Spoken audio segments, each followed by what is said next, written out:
আসসালামু আলাইকুম ওয়া রাহমাতুল্লাহি ওয়া বারাকাতুহু। আত-তাদরিস অনলাইন মাদ্রাসার নামাজ শিক্ষা কোর্সে আপনাকে স্বাগত জানাচ্ছি। আমাদের আজকের ক্লাসে আলোচ্য বিষয় হলো বিমানে সালাত আদায়ের পদ্ধতি। অর্থাৎ আমরা যখন বিমানে ভ্রমণ করি এক দেশ থেকে অন্য দেশে যাওয়ার জন্য, সেক্ষেত্রে সাধারণত আমরা বিমানে যখন উঠি তখন এক দেশ থেকে অন্য দেশে যাই তখন নামাজের ওয়াক্ত পাল্টে যায় এবং বিমানে যখন আমাদেরকে দীর্ঘক্ষণ অবস্থান করতে হয় সেখানে বা আমরা সালাতের এই ওয়াক্তগুলো কিভাবে নির্ধারণ করব। কারণ কোনো ব্যক্তি যদি বিমানে করে পূর্ব দিক থেকে পশ্চিম দিকে যায় তাহলে তার জন্য দিনের সময়টা বিলম্বিত হতে থাকবে। একইভাবে কোনো ব্যক্তি যদি পশ্চিম দিক থেকে বিমানে করে পূর্ব দিকে যাত্রা করে তাহলে তার জন্য যে দিনটা আরো বেশি সংকুচিত হতে থাকবে। তো এই অবস্থায় সালাতের ওয়াক্ত কিভাবে আমরা নির্ধারণ করব এই বিষয়টি নিয়ে আমাদের আলোচনা।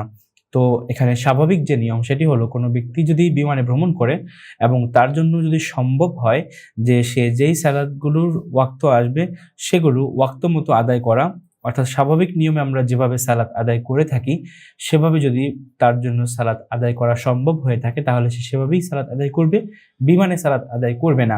অর্থাৎ যদি নির্দিষ্ট সময় পর পর যদি নামাজের বা বিমানের বিরতি হওয়ার সম্ভাবনা থাকে, অর্থাৎ আপনি যদি ফজরের সালাত পরে বিমানে ওঠেন এবং আপনার যদি ধারণা থাকে বা আপনি যদি নিশ্চিত থাকেন যে বিমান জোহরের সালাতের ওয়াক্তে কোথাও অবতরণ করবে এবং সেখানে বিরতি নেওয়া হবে, তাহলে অবতরণ করার পরে সেই জোহরের ওয়াক্ত যখন আসবে তখনই আপনি সালাত আদায় করবেন, বিমানে সালাত আদায় করবেন না।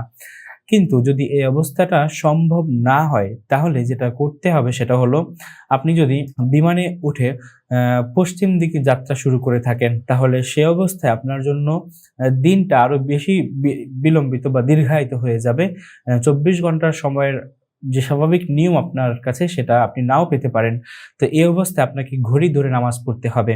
অর্থাৎ আপনি যদি জোহরের সালাত আদায় করে বিমানে ওঠেন তাহলে এরপর আপনাকে এই বিষয়টা খেয়াল রাখতে হবে ঘড়ি ধরে যে স্বাভাবিক যদি আপনি থাকতেন, অর্থাৎ আপনি যদি বিমানে না থাকতেন, আপনি যদি স্থলে থাকতেন তাহলে জোহরের সালাতের কত ঘন্টা পর আপনি আসরের সালাত আদায় করতেন। অর্থাৎ যদি এমন হয় যে জোহরের সালাত আদায়ের যদি আপনি 4 ঘন্টা বা 3 ঘন্টা পর আপনি আসরের সালাত আদায় করে থাকতেন তাহলে আপনি বিমানের ক্ষেত্রেও সেই নিয়মটি অনুসরণ করবেন। একইভাবে আসরের সালাত আদায় করার পরে আপনি যদি মাগরিবের সালাত 2 ঘন্টা পর আদায় করতেন তাহলে আপনি বিমানেও সেই ঘড়ি অনুযায়ী ঘড়ির সময় ধরে আপনি সেখানে একইভাবে সালাত আদায় আপনি করবেন।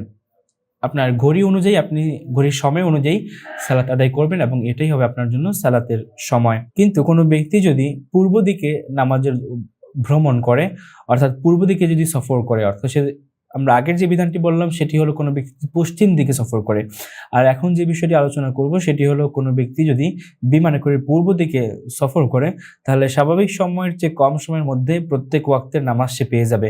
এই অবস্থায় যখন যে ওয়াক্ত সময় আসবে সেটাই সে আদায় করে নেবে। অর্থাৎ স্বাভাবিক ক্ষেত্রে যদি ফজরের নামাজের পরে বা জোহরের নামাজের পর আসরের ওয়াক্ত আসে 3 ঘন্টা পরে, তাহলে যখন কোনো ব্যক্তি পূর্ব দিকে বিমানে করে যাবে তাহলে তার জন্য সেই ওয়াক্তগুলো আরো তাড়াতাড়ি চলে আসবে। তো এই অবস্থায় সেই ওয়াক্ত দেখেই আপনাকে সালাতগুলো আদায় করতে হবে। কিন্তু অনেক সময় এমন হয় যে বিমান এত দ্রুতগতি সম্পন্ন হয়ে থাকে যে যেখানে নামাজের ওয়াক্ত যখন আসে সেই ওয়াক্তের মধ্যে সেই নামাজটা আদায় করে নেওয়া সম্ভব হয় না। অর্থাৎ কারণ যখন বিমান পূর্ব দিকে যাবে তখন তার জন্য সালাতের ওয়াক্তগুলো তাড়াতাড়ি চলে আসবে। তো এই অবস্থায় এইটুকু সময়ের মধ্যে যদি সালাত আদায় করা সম্ভব না হয় তাহলে ঘড়ি ধরে যেভাবে আমরা বলেছিলাম যে সেভাবেই সে সালাত আদায় করবে। অর্থাৎ ঘড়ি দেখে সে এটা সময়টা নির্ধারণ করবে যে 3 ঘন্টা পর সে আসরের সালাত আদায় করবে, তার 2 ঘন্টা পর সে মাগরিবের সালাত আদায় করবে, এর 2 ঘন্টা বা 1 ঘন্টা পর সে এশার সালাত আদায় করবে। এভাবে ঘড়ি ধরে সে তার সময়টাকে বিন্যাস করে নেবে এবং সালাতের ওয়াক্ত নির্ধারণ করে নেবে।